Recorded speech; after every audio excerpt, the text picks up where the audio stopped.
And welcome to the panel, Indigenous Nation Building, Leadership and Governance to Address the Climate Crisis. I'm Tashina Cooper. I'm a member of the Navajo Nation, and I'm also a U.S. diplomat who's assigned to the U.S. Consulate in Dubai.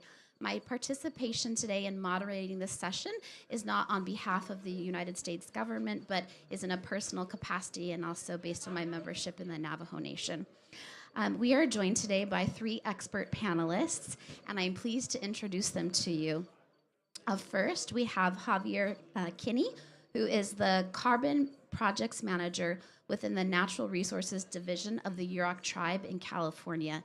He has extensive experience advising tribal governments on public policy, economic development, land acquisition, and management. And Dr. Danielle Wood is an assistant professor at the Massachusetts Institute of Technology in the program in Media, Arts, and Sciences, and holds a joint appointment in the Department of Aeronautics and Astronautics. She also leads the Space-Enabled Research Group. And Kalu Ugwomo Jr. is the founder and CEO of UTF Capital, a private equity company that invests in clean technology and agriculture. Please join me in welcoming our panelists today. So a bit about our session today. This dynamic panel will highlight strategies to support sovereignty and self-determination in leadership and governments, climate finance, natural resources management, data sovereignty, and technology advancement. So to start our panel today, I would like our panelists to describe some of the innovative projects that they are working on to address the climate crisis. So first, let's look at a unique collaboration between the Yurok tribe and MIT. This ongoing project focuses on the development of decision support systems using satellite remote sensing and integrated modeling for natural resource management. So first question is for Mr. Kinney. Would you provide our audience with an overview of the background of the Yurok tribe and its ancestral territory, as well as some of the challenges that your people have faced in resource management? Yes, thank you, Tashina, and again, welcome you here, and an honor to be presenting. But before I do get started, we do have a youth delegate as well. Just take a minute to introduce yourself, Tamaya, and if you have time, please follow up with her. We want to amplify and uplift and empower our youth delegates as well. So make sure and touch base with her when you get a chance.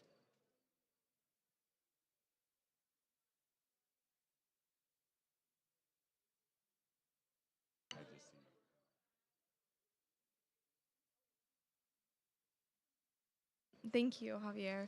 Ayakui Neknam Tamaya Wiki. Hello, everybody. My name is Tamaya Wiki. I come from the village of Rekwoi, which is at the mouth of where the Klamath River meets the Pacific Ocean. I'm also Ngati Puro and Teopori, which is the Maori people of Aotearoa. So thank you so much. I'm happy to connect. Thank you, Tamaya. And again, my name's Javier Kinney. I'm a Yurok tribal citizen as well from the villages of Lurker at Pectown as Witzpoos. We just are honored to be able to share our story here. We are the largest tribe in Northern California in both Humboldt and Del Norte counties with approximately 6,700 tribal citizens. Our ancestral territory comprises 6% of the California coastline, 47 nautical miles along the Klamath River, 200 miles off of the coast.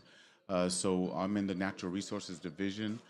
My purpose of being at COP is number one, to help raise and develop a minimum of $1 billion to help our natural resources conservation efforts, but also the inherent diplomatic missions of not only the Yurok tribe, but indigenous peoples globally. We do work in partnership with the state of California as a participant in the cap and trade compliance market. We were the first project in that financial system. Initially, the Yurok tribe, as well as other federally recognized tribes, were not included in that state program. But because of the limitations and the finance mechanisms that we do have to purchase 1.5 million acres of our ancestral territory back, we engaged in that market and have been working with the state of California ever since. In addition, our Natural Resources Division comprises of our fisheries, forestry, watershed restoration, environment, and wildlife. We are part of the largest dam removal project in the world currently occurring, with 4 dams planned to come out. One has already come out. I was part of that negotiation team 25 years ago, as well as the carbon portfolio that we do have. One of the opportunities that we have is not only the academic research partnerships with the Massachusetts Institute of Technology, but I'm just going to get to the point. A lot of people ask us, well, what's UROC's special sauce? What separates and makes you so unique? Number one is the respect for Indigenous peoples' rights and recognition in decision making.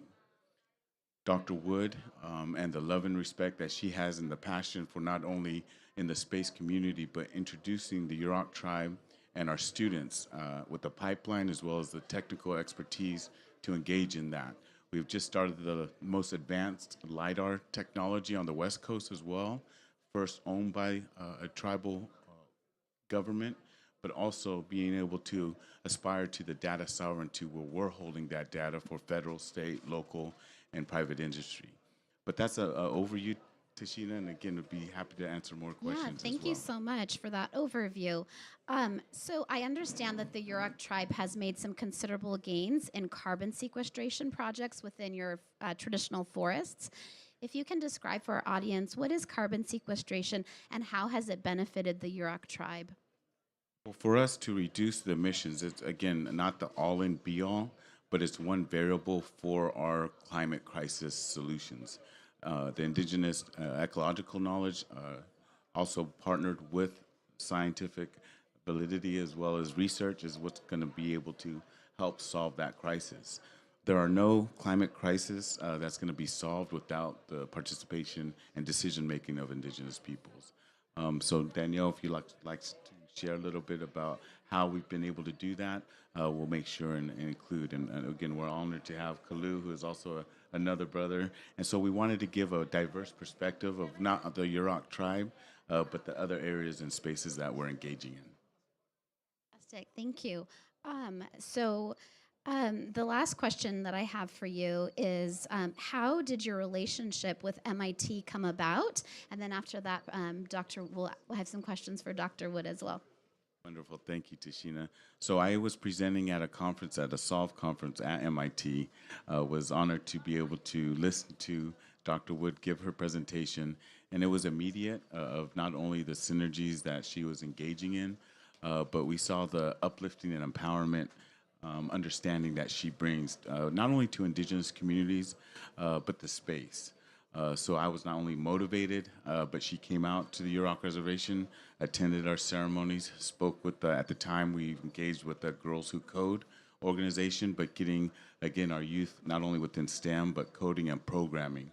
We understand, again, the digital economies are here, and if we engage, we are that proactive tribe rather than being reactive. So with our carbon sequestration projects, we have 3. One's 15,000 acres, which we refer to as phase 1. The second is 7,000 acres, and the third is 2,000. We have another 15,000 acres coming on, which will be a total of 4 carbon sequestration projects. We are also looking at the various technologies as well, ancillary to that. We'll always be the dirt foresters and the verifiers on the ground, but again, Dr. Daniel Wood has introduced us to that space community, and I just want to thank, again, her team that are here as well in helping train Yurok students to get in that space. Thank you so much. It's so great to hear from a tribe that is so forward-thinking and combining those traditional values that we have as Native people of being stewards of the environment and caretakers of our forests. And it's also wonderful to see these partnerships emerge between the educational community and the scientific community working hand in hand with Indigenous communities. So, Dr. Wood, a question that I have for our audience members who are unfamiliar with this topic: what are decision support systems and satellite remote sensing, and how is MIT using these technological tools to partner with the Yurok tribe? Thank you so much, Tashina. What a wonderful question. Hello, everyone. Can you hear me well? Perfect. Good to see you all. I'm so honored to address these questions, and I'll just start by acknowledging some of the lands where I come from. I'm currently living in the Boston area on the land of the Wampanoag people, and I grew up in the Orlando area near the land of the Timucua and Tocobaga people. It is my honor to be with you today And I'm so thankful that I had a chance to be inspired by NASA technology, even as a high school student. And I was yearning to say, I think space is so inspiring, and is it also helpful to society in direct ways that affect Black and brown people like me? I didn't know the answer actually for many years. I was actually afraid the answer would be no, that there would just be space technology over here doing astronomy and studying the universe, and that issues affecting people on the land would be separate. But thanks to some great mentors at NASA, I learned that I can pursue space engineering and the science that goes with it in a way that directly addresses people's lives in the short term and long term. And I do actually believe that studying the universe is another form of celebrating who we are on Earth as well. So I lead a team at MIT called Space Enabled, and our mission is asking whether we can advance social justice using space-enabled designs. One of the key examples is opportunities to translate satellite-based observations of the Earth into information that leaders need to make decisions. And I'm always so thankful when I meet a leader like Javier, somebody who hears me say that on stage, and then they think, oh, I have decisions that need to be made, and maybe the technology Danielle's talking about could inform our community. In particular, hopefully some of you are aware, there are a number of government agencies around the world that, as a public service, operate satellites that orbit the Earth, and each satellite's a little different. They have different sensors. They could be looking at the world the way our eyes do, seeing invisible information, or they could be measuring heat in the infrared, or they can measure information that is through microwave sensing, either just receiving microwave light that's bouncing off the Earth, or sending a radio wave down to Earth and then catching it later and asking how long it took to travel there and inferring data from this. There's lots of cool ways to measure things from space. So through these technologies, we can do what we call remote sensing. We can measure from a distance what's happening in the oceans, in lakes, on the land, in our trees, vegetation, ice. We can get a full view of what's happening on the global climate. And some governments provide this data for free. But as we can importantly say, free data isn't actually free to use. You can have a website full of wonderful data, but it's actually a learning process to use it to make information. So decision support system, it's a great question. What does that term mean? In this case, it just means a leader needs to ask a question such as, what are the ways we can sustainably harvest from our forest and yet still retain the amount of, we'll say, above ground biomass, the amount of trees left in our area where we're doing carbon sequestration, to say we promise we'd keep this much carbon in the ground and in the trees, and we want to monitor that constantly, not just once a year, but on a regular basis. And this kind of system could be a website you look at, but behind the scenes, there's data sets combining information from local measurement as well as from satellite measurement to answer these questions. So we at MIT are partnering with the Yurok tribe to collaboratively build such a website, a decision support system, to help confirm that the commitments you all have made to maintain a healthy cycle of trees and therefore earn those carbon credits and therefore earn funds to buy back your ancestral land will be available. So what's powerful is that a lot of the data we'll use comes from free services offered by NASA, also European organizations, groups all around the world. But it takes a lot of work to spend the time to use computer science tools, cloud-based online processing, as well as artificial intelligence, to actually say, what does this data mean, and how does it really inform the planning the Yurok tribe will do? So a lot of the work we're doing is translating the methodologies needed to analyze this complex satellite data, whether you're looking at optical information, radar information. It can get heavy, but it's not something people can't do. It just takes time to learn it. So grad students have time to learn these things, and then students who are up and coming can learn these things. And we always look for ways to reduce the barriers. So we're so honored when we have a chance to work with leaders who see this connection. I'll mention the dress I'm wearing today is from Ghana. And the Ghanaian Space Agency is also one of the groups that's asked us to collaborate with them in a similar way, making maps, looking at how deforestation is affected by mining. Similarly, I was invited by the Angolan Space Agency. Who knew that Angola has a space program? It's relatively new. It's actually quite beautiful. They've recently celebrated the operations of their first communications satellite. They're planning the acquisition of their first Earth observation satellite. Countries all over Africa, the Middle East, Latin America, Southeast Asia, they're committed to using space technology for their own national mapping needs. And it's my honor to know many of the space leaders who are looking at filling these gaps. So I just want to celebrate the opportunities I have to work with this technology to help address important questions right here on Earth. Thank you so much. It's really exciting for me to hear about how you're able to take some of these technologies and make them useful to communities and to make them accessible as well. And that's really incredible as we all are working together to protect the environment. And it's also great to hear about how tribes can use some of the credits to be able to purchase back some of their ancestral land. And I just wanted to give Javier a quick moment to share. I know that the Yurok recently had a purchase of some of their ancestral land, and I'd love you to tell our audience members a little bit about that. Thank you. Uh, Thank you, Tashina. Yes, so in the past 5 years, we purchased approximately 80,000 acres of the ancestral lands utilizing our carbon sequestration revenues. We've also purchased the largest privately held basket and ceremonial collection that was located in Malibu as well. But we're also looking at those investments within our natural resources portfolio. So one of the aspects that we are here in Dubai is, again, meeting with the Emirates as well as other financiers within the space, looking at those different financial mechanisms, not only in the private government sector sides and partnerships, but philanthropy as well as the cultural diplomacy.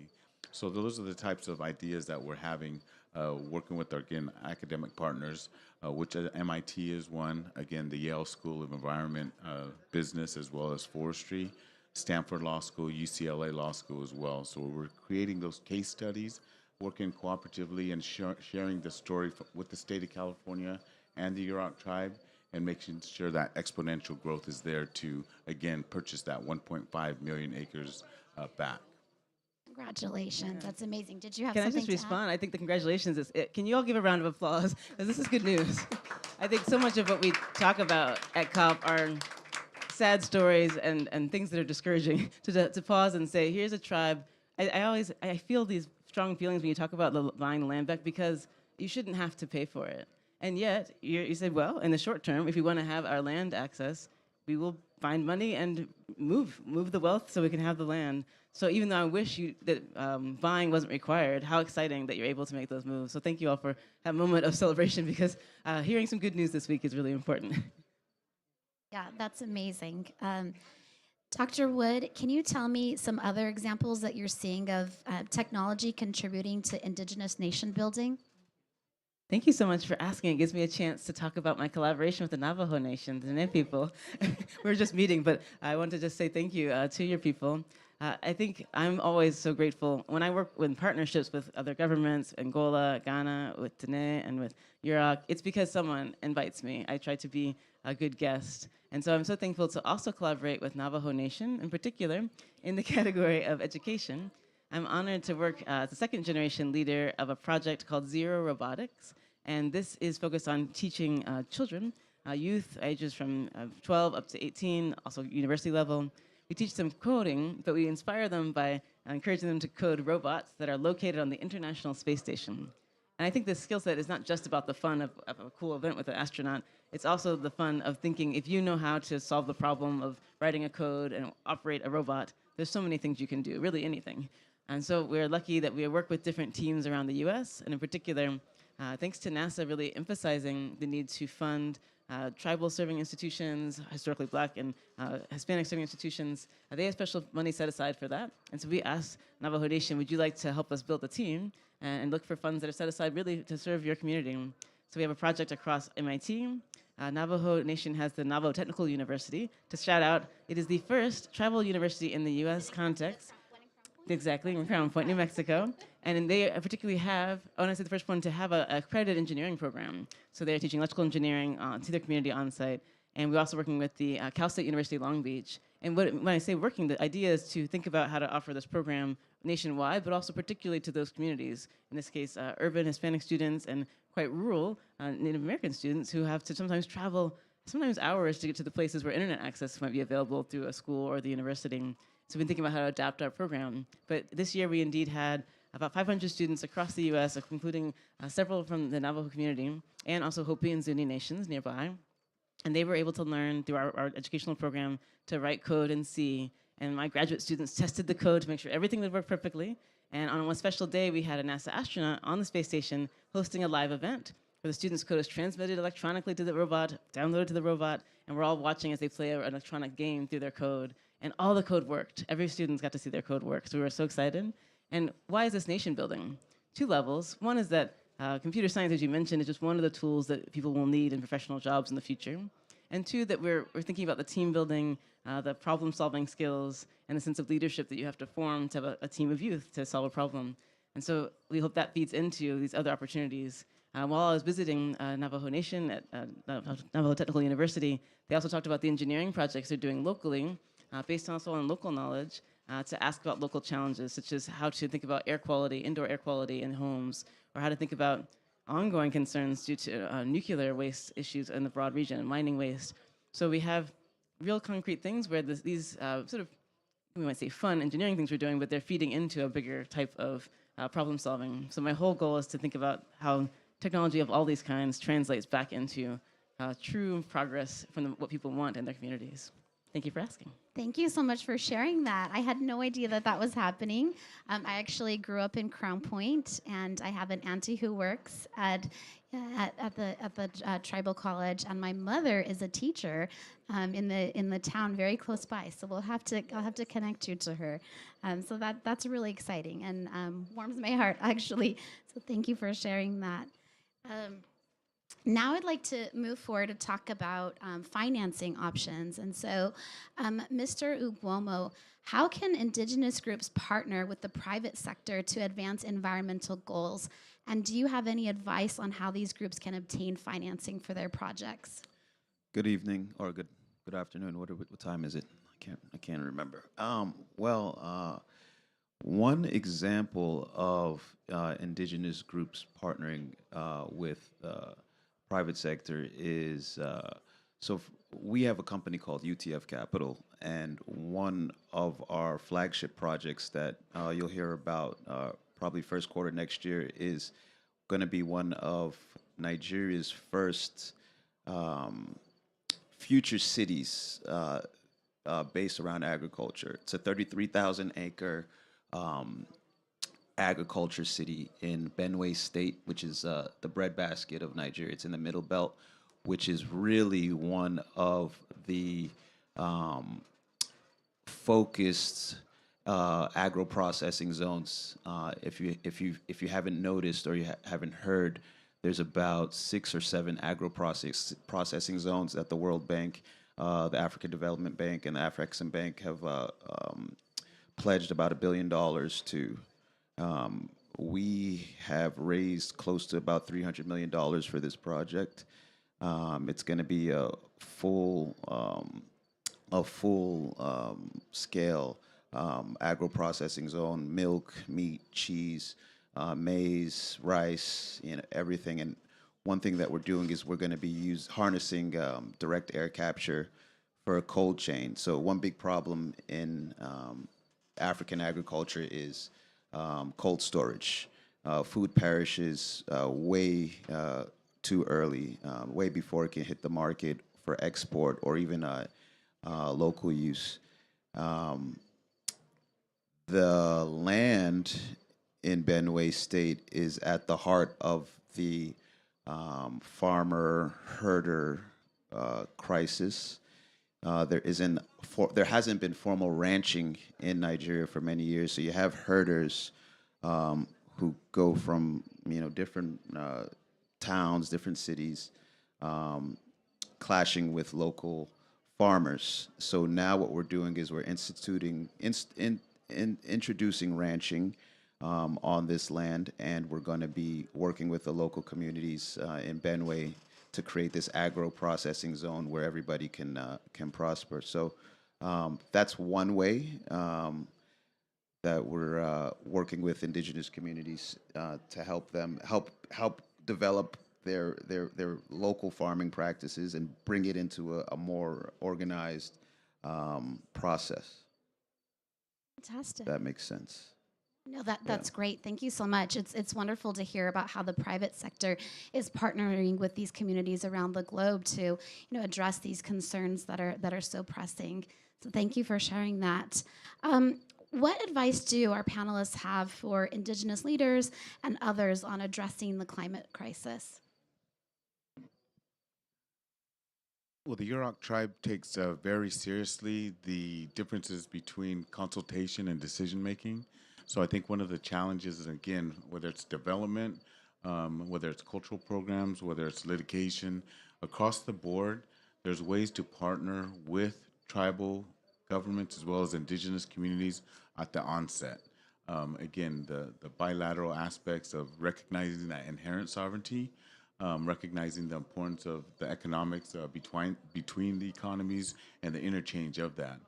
Again, we appreciate members of the California State Delegation joining us as well. We've worked really hard on the legislative side of both the federal, state, and again, the international forums in which we're engaging in now. But it's going to take the partnerships again with private industry as well. So we're recognizing those negotiation skill sets are going to be critical and important. The second aspect as well, if a tribe or a indigenous community recognizes some disagreement, that's communication and should be recognized. Our global South brothers and sisters as well should not be killed or assassinated, engaging in their advocacy for their land rights. We are looking at ways we can dismantle various power structures that have disenfranchised indigenous peoples, specifically the Yurok tribe. But again, partnerships like this, it takes people, it takes financing, and it just takes love. And so I think those are the types of things that are going to cut through those challenges. And I think a key word, a key phrase also is just to share the wealth. I mean, there's enough to go around. One of the biggest problems in the past with the oil industry is that, you know, they were just going and drilling and not giving a damn. I mean, just to back up, my family is from the Niger Delta. We are from a place called Abreba, which is one of the oldest kingdoms. It's an Igbo kingdom in southeastern Nigeria. So we're part of the Niger Delta. About 15, 20 years ago, there was a huge eruption of violence in the Niger Delta. You know, there's a lot of militancy, oil pipelines being destroyed. And, you know, it just came down to the basic issue of the oil companies not really giving a damn about the communities there, you know. So they had to have all of these rehabilitation programs, and finally, you know, Shell and, you know, some of the oil companies started investing in the local communities. We're going to have the same issue now. You know, Nigeria's discovered a lot of lithium, a lot of high-grade lithium. We're going to have the same kind of issues. It just needs to start at the top, where the government and the corporations are willing to share the wealth. They're willing to reinvest into the communities that they're going to be doing exploration, and part of that education is including the community, and it's very basic. It's very basic. Dr. Wood? Thank you. Before I go on, I just want to give appreciation to a team that's here from the U.S. Consulate here in Dubai. Thank you all for the great support. I was generously hosted by you to come visit in the Dubai community recently, and I'm glad to be here with you all again. I want to think about the topic of data sovereignty as you bring up this question of what are particular kind of mechanisms. It's one that I'm learning about, and I want to appreciate a colleague named Rin Freeman, who is at Salish Kootenai. This is a tribal college in Montana. And I am fortunate to be co-mentoring. Actually, we have a Navajo Nation Dene man studying aerospace engineering at MIT for the PhD. And thanks to this leadership, I've been able to work with Rin. And Rin is particularly focused on indigenous research methodologies and methods, helping students learn them, helping people like me who want to be respectful see, if I'm a researcher and I'm working with indigenous researchers, how to engage in a healthy way. And one way is by checking in any project, ranging also from resource management all the way to how we're going to use satellite data together.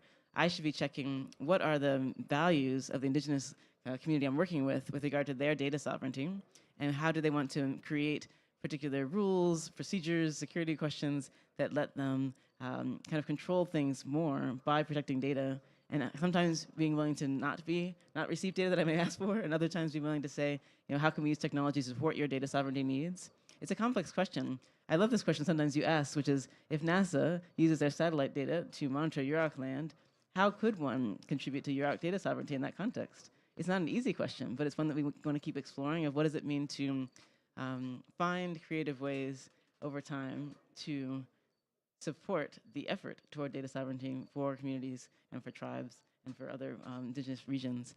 So I think there are great innovations happening by indigenous leaders, and my job is to be involved with that learning process. But it's certainly important. It ranges from, for example, visitors like me perhaps interviewing leaders in your community Sometimes I send a grad student to visit your team, and they're doing interviews. And in that case, we need to respect the process that you're putting in, and all the way to technical data.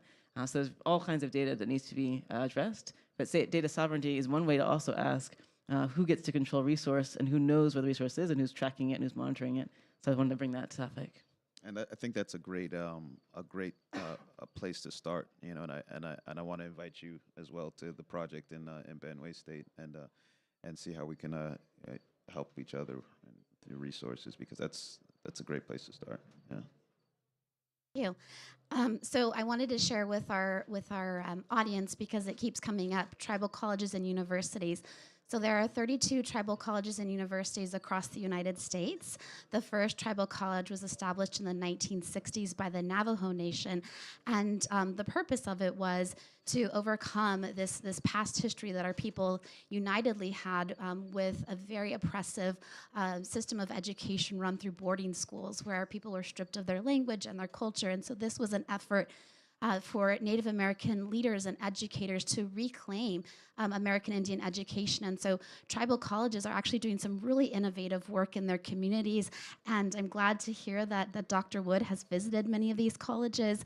And also, it's wonderful to hear that you've attended ceremonies within the Yurok tribe. And as I'm moderating this panel, I just see the importance of listening. You know, as we're working together to address the climate crisis, you know, listening to these communities, listening to what their concerns are, you know, respecting their sovereignty, I think is so important. So thank you for including that as part of your work. And I also wanted to highlight something that Mr. Kinney said, which is partnerships. Partnerships, partnerships, partnerships. There's so much value in that, with bringing together, you know, our private sector leaders to help provide the financing for these, and bringing together the expertise and the technology, and leveraging that for some of these projects to, you know, create an impact in the community. And it's been great to hear about this case study with the Yurok tribe and how you're able to buy back some of your traditional land with this, and to hear about the strides that you're making. So I would like to open this up for audience questions, unless anyone else any of our panelists have any additional comments that they would like to make. I did, and we do, again, welcome all the questions as well. But one thing I did want to highlight, in addition to the academic partnerships and the professional development, capacity building, and again, our youth that is here with us, Tumaya's, the traditional skill sets of basket making and the cultural lifeways is just as much valued and important to us than, again, the contemporary technical skill sets. So that's really one of the cultural resistance aspects that have really been Yurok doing what we do. You know, we've never conceded any type of foreign policy or international diplomatic types of relations at all. That's why you see us in Africa, you see us in Dubai. We were near Oman yesterday in a lake, just making sure that we were meeting with the cultural people from these areas.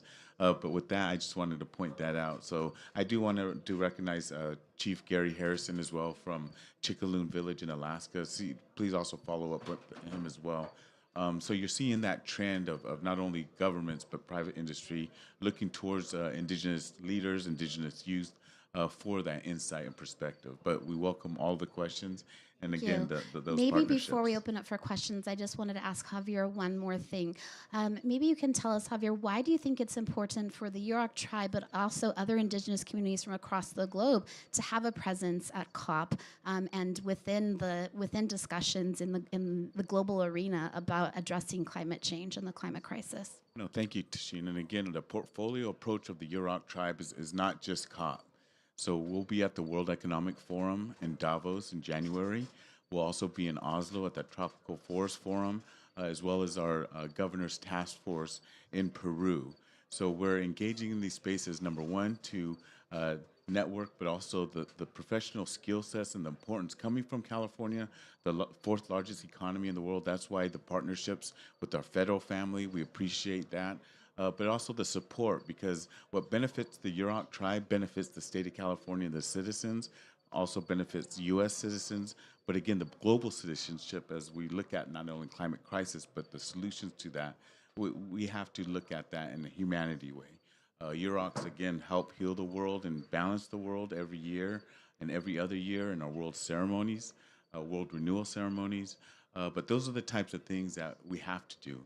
And if we're not engaged and if we're not in the arena, the peanut gallery's nice, and you can observe and you can discuss, but we like to engage, and we'll continue to do that with our partners, and let that passion and drive go forward. And I think that's going to be the future trend of Indigenous peoples interacting in diplomatic arenas. Thank you so much. Yeah, I just want to reiterate what you said. So I have close ties. I'm a member of the Navajo Nation, but I have close ties with Laguna Pueblo, and I regularly attend their sacred ceremonies where the community's members come together to pray for rain, and they pray for the environment, and they first pray for their clans and their communities, but then they open it up and they pray for the entire world. And it's just this small tribe in New Mexico in the desert, but I think it's critical to have Indigenous voices, and because we can help provide, our communities can help provide solutions to the climate crisis that we're facing as a globe, and those voices shouldn't be ignored, and they should really be at the table. So now let's open it up for questions from our audience. Thank you. Chief Gary Harrison, I'm traditional chief from Alaska. We're Atnatan and Dene people. And I was interested in when you talked about the tribal colleges. We have the only tribal school in Alaska. We teach our language, our culture, and also reading, writing, and arithmetic. And I was interested in maybe figuring out how to partnership with the Navajo college that you were talking about, because we're the same people. We're both We Dene. are, yeah. We come from the same language family. So actually our languages are related. We're Dene people, and Dene means the people. We're Bila Ashla'i, which is five-fingered people, and our people came from that area. So yes, we are related. We share the same blood and the same ancestry. I would be happy to introduce you to some of the contacts that I have but also within the American Indian College Fund, and then within AHEC. So I'd be happy to do that and to introduce you. Thank you so much. Yeah, the other thing is our school gets no government funding. We get no state funding, no federal funding. So it's all from progressive foundations and what we ourselves gives. So that's why I was thinking when you were talking about partnerships and funding, it kind of clicked in my head. So thank you very Fantastic. much. Well, keep up the great work and preserving your language and your culture. That's so important. And I will definitely help connect you to some of the resources that I have. Any other questions from the audience?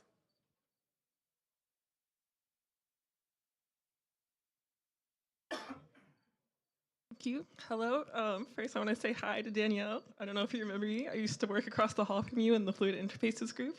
But my name is Arisa Coombs. I'm now a PhD student at Stanford University. And as you spoke to, I'm very much feeling the tension of having love for people and trying to reconcile that with the engineering challenges.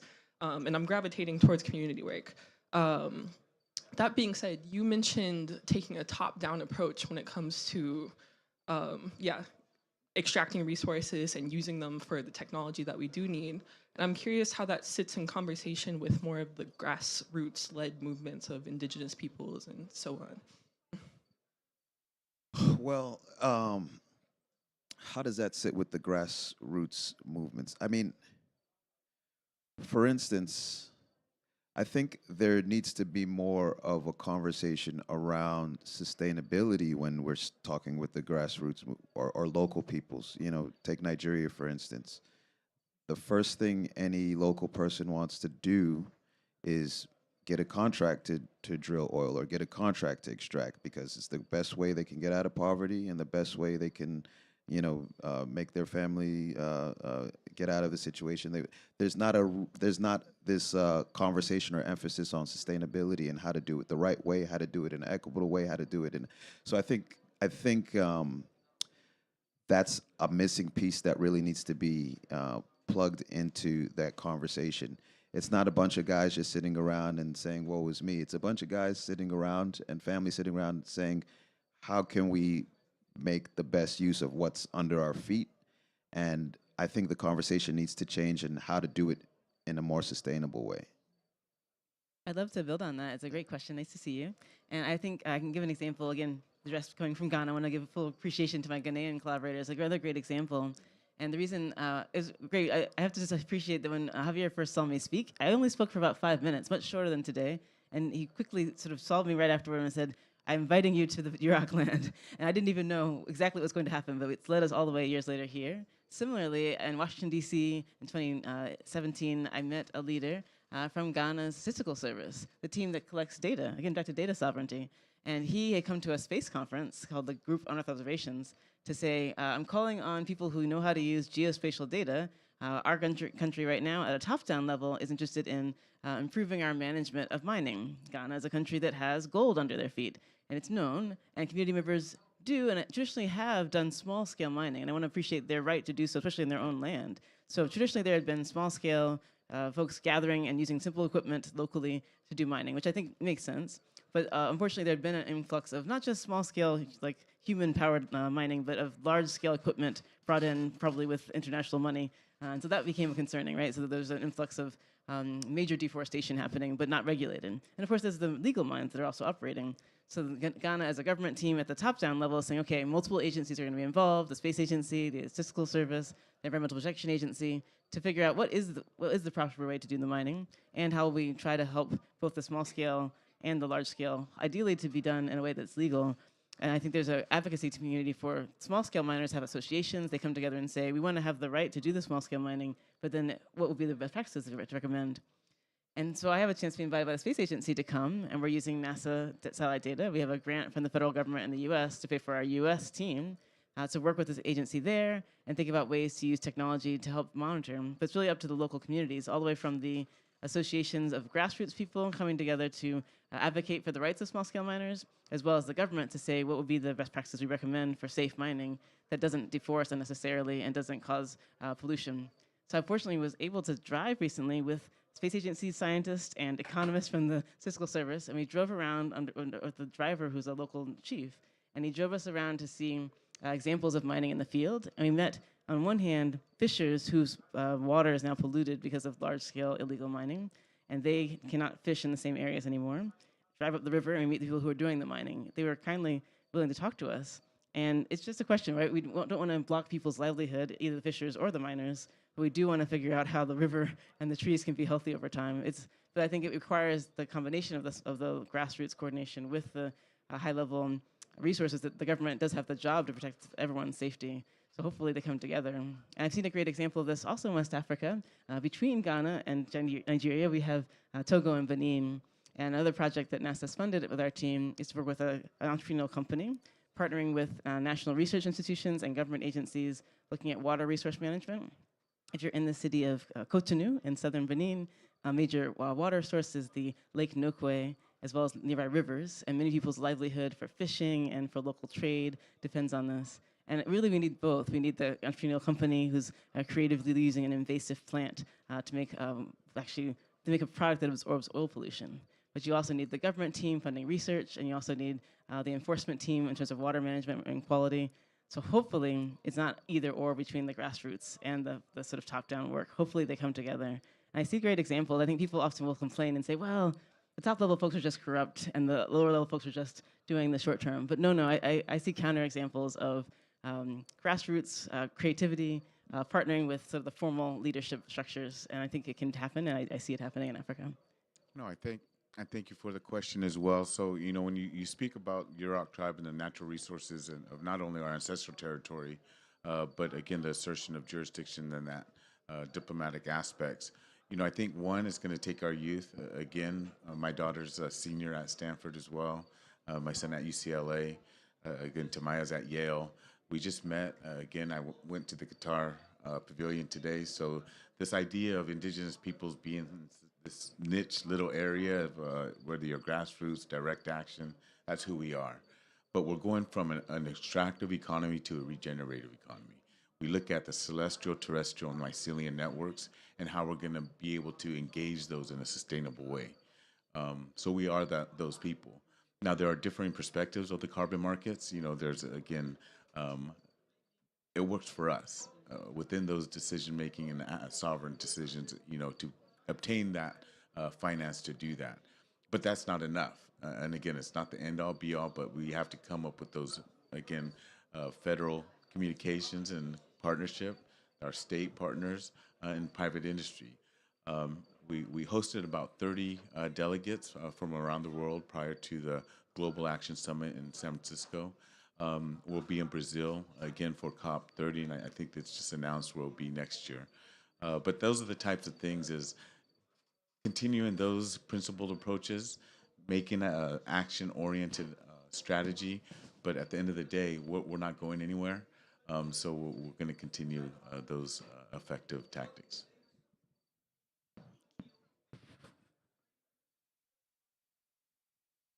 So each of you are quite unique, and one of the in the way that you've been able to make these collaborations happen. And I think what I heard among you is that by chance you were at the right place at the right time, and you were able to connect, and you saw something that could be fruitful. So there are, of course, many Indigenous communities that are not at COP. There are many others that are not at COP and don't get to go to these meetings at all. So I'd like to hear everyone's thoughts on how we can better promote co-learning, and especially in terms of some of the lessons learned and in the ways that you've been able to engage with these unique collaborations between science, engineering, finance, and actual applying that. How do you think about the greater good and in sharing those lessons with others?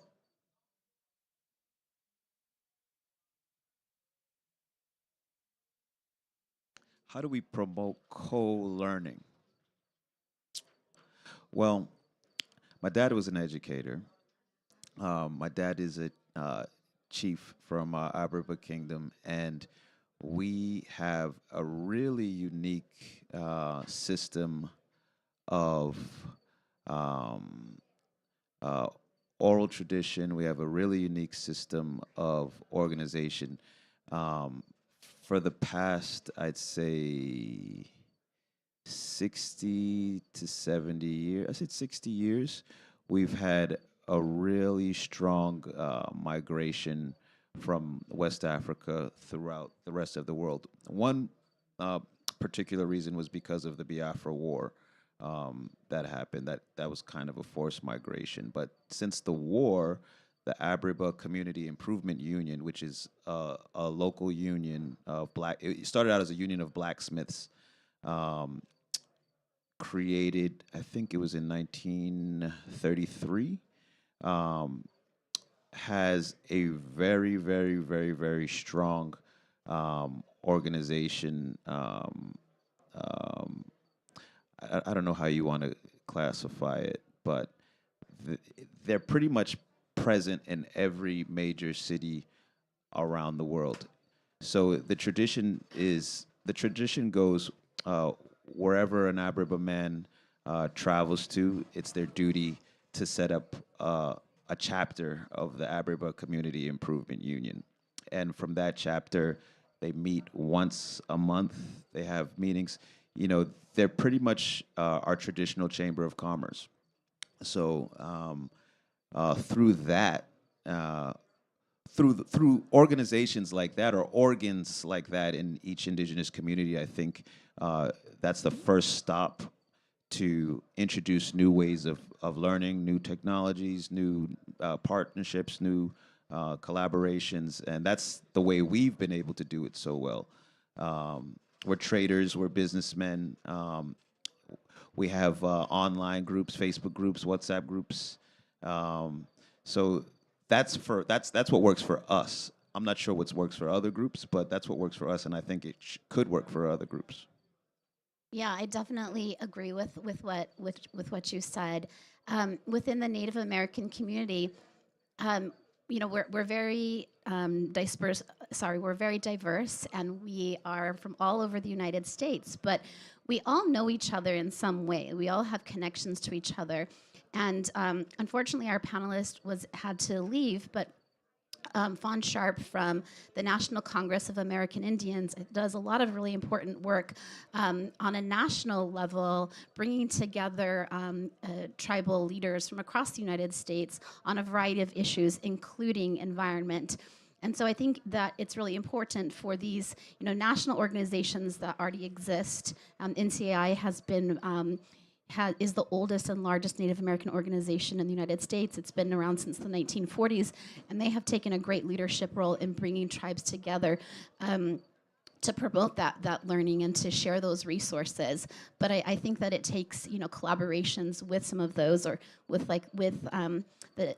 the Native American Finance Officers Association or other organizations that have a piece in it, like the financing piece, the environmental piece, and coming together and working on some of those issues. I think it's the commitment. Again, for us, each of the professionals, we try to give back in that way. We've all been a student. So I guess I would ask all the high-level governmental officials, private industry, skill sets like negotiation, skill sets like communication. Have an indigenous youth follow you to a COP. Bring them. Secure the financing where they're able to do their studies. Again, I know Stanford has a delegation here, the various universities, but include them in your budget. So for us, we like to include set-asides. That's what we had mentioned to Special Envoy Kerry when we briefed him, as well as there's a listening session, as throughout the federal government and federal family applied to the state. When you're appropriating funds for these agencies, include the youth, include these indigenous leaders. So bring them. And that co-learning, again, pushes us to make sure and secure. There's people that helped us 200 years ago, right? When there's a genocide coming through California and they're trying to exterminate our communities, which were effective in some ways, others they weren't. And so we're still here. We're still getting it on. And like I said, we try to pay back. That's why you'll see us in Brazil and Bolivia, Indonesia. So, I think those types of communications and again, cultural exchanges are key to continuing the work that we're doing. Did that answer your question? I'm just really struck by how you mentioned mobility of people. Because I often think, well, if there's a tragedy like either a war or a climate issue and people have to move due to that, it's in one way sad, but you also talked about the strength that comes from this kind of mobility. To be honest, what is a reality, which I'm not sure if it's sort of positive or negative, but every community has people who've become ambassadors to it and are able to move in and out of it, which actually creates a lot of opportunity for collaboration and exchange. I end up having projects because somebody who lives somewhere or is from somewhere and knows that local culture and language is able to move around the world and sort of invites people like me from outside, and they can help me visit their home in a proper way. And I actually depend on this cadre of people who are mobile. And I'm not sure exactly if the world has a lot of injustice, so that's sort of sometimes creating this feature. But once somebody has a chance to be a person who speaks their own local, say, culture, language, and understands their local ecosystem, and then they're able to tap into external languages, people, community, and then they are sort of the goal is that they help manage how the external world hopefully influences their local community, hopefully to channel good things and maybe keep out bad things. So I try to be a visitor in many places in parts of Africa, Latin America, and Asia, and find somebody who can give me guidance on how to be a good guest in their community. And if I didn't have those hosts who can advise me, I think I wouldn't have the right to go in as an outsider and try to sort of work in those communities. So that's the practice I have, and I don't know if it's not perfect, but I think the idea is that there are people who I depend on. I sort of put myself under their authority. So if I'm in their land, in their neighborhood, they tell me how to behave, and that way we can have exchange with people who may not travel. And I have a constant thing of asking, when is it appropriate for me to speak, to wear certain clothes, or be appropriate in that setting? So I need these guides, right? And that's, I think, what allows exchange in hopefully a healthy way that balances power dynamics. And I think for us, just to add as well, and again, Tashina has just been not only a motivation, but also this is the trend. You have a Navajo Nation citizen covering the Iranian desk, living in Dubai, right? And that's what you're going to see worldwide. Not only just Yuroks and Navajos, but indigenous communities, not only looking out for indigenous communities, but serving that humanity purpose and goal. And I think that's when we see these individuals who uplift and, again, motivate. And so we're just honored to have Tishina. She was our anchor here, when we found out we were coming.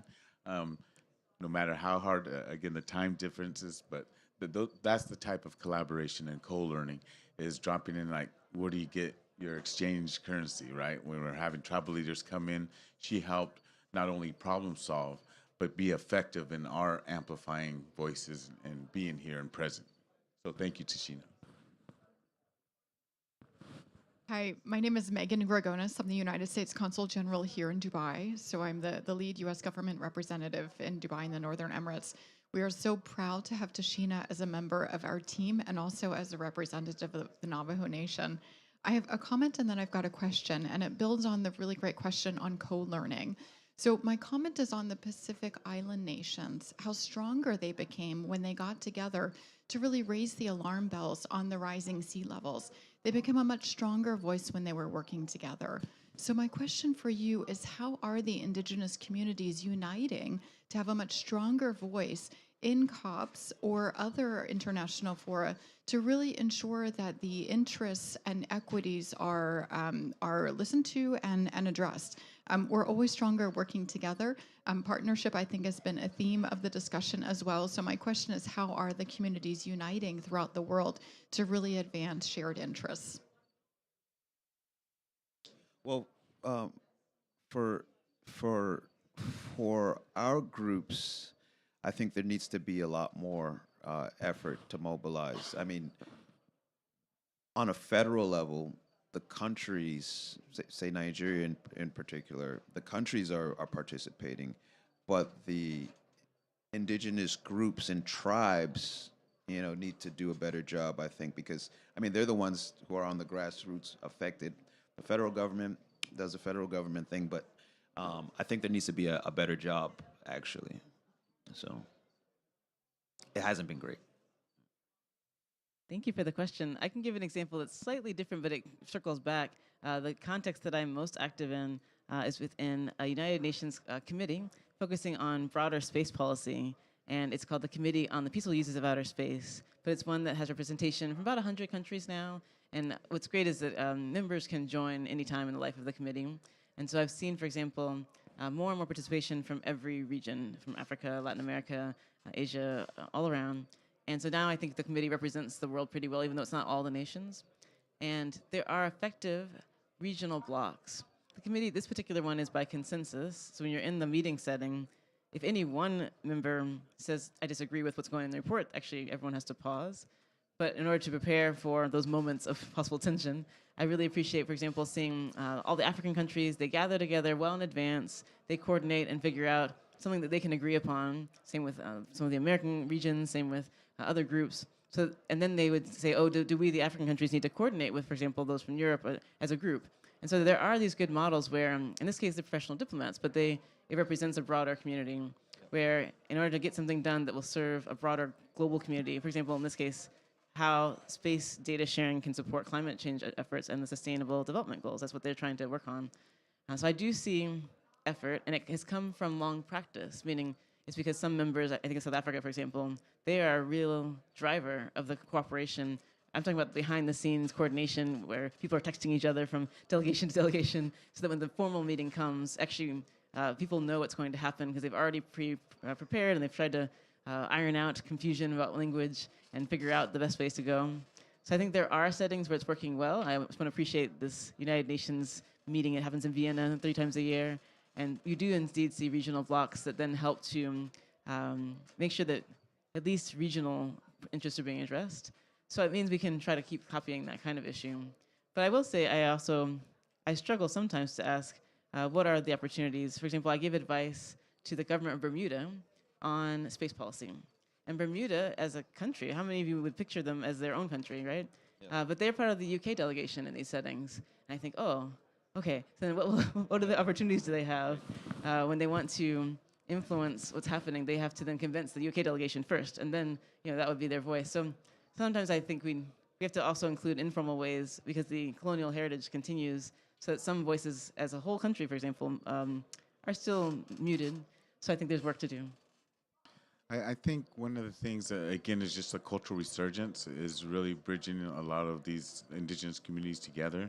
So yes, there is always going to be and always have been these divide and conquer types of tactics to say like haves and have-nots. Again, we're hearing more and more of what that trend will be of how we find those commonalities that benefits us all. But again, I think what we got to do is, again, start from that cultural diplomacy aspect. Again, we are able to visit with the Emirates here Again, Ms. Cooper was able to set that up where you had singing, food. For us, a lot of the conflicts, again, in dam removal, took us 25 years to do that. It started with the meal. We brought the fish, the farmers brought their potatoes, and went from there. There was disagreement, there was conflict, but to work through that, you have to have that commitment as what's the end game. And I think the same thing is here with the climate crisis, but also with the financial dispossession of how Indigenous communities can be uplifted. I think the commitment, again, at the senior levels as well, when you have the high level meetings happening, where's our Indigenous peoples? Are they here at the room? And we were able to have, again, those conversations with the Office of the Presidency that has been committed. And I think if that continues, elevating, if there's an issue with the badge, let's get them more, right? Let's share that wealth in some ways.